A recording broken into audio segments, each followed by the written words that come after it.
ಅಪ್ಪಾಜಿ ಕರ್ನಾಟಕದ 224 ವಿಧಾನಸಭಾ ಕ್ಷೇತ್ರಗಳ ಹೆಸರೇನು?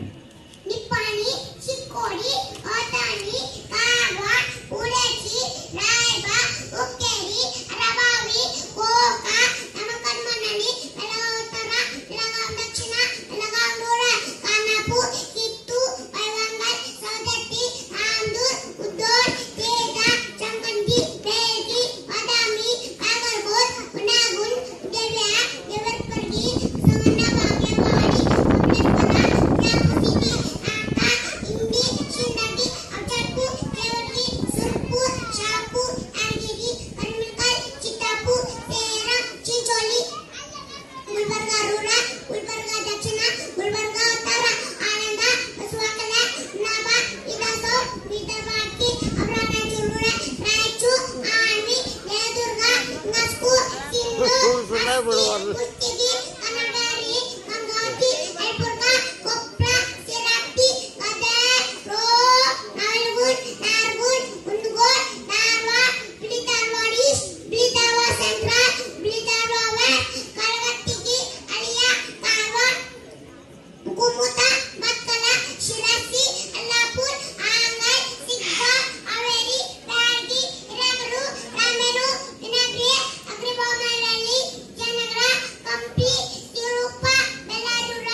Very good.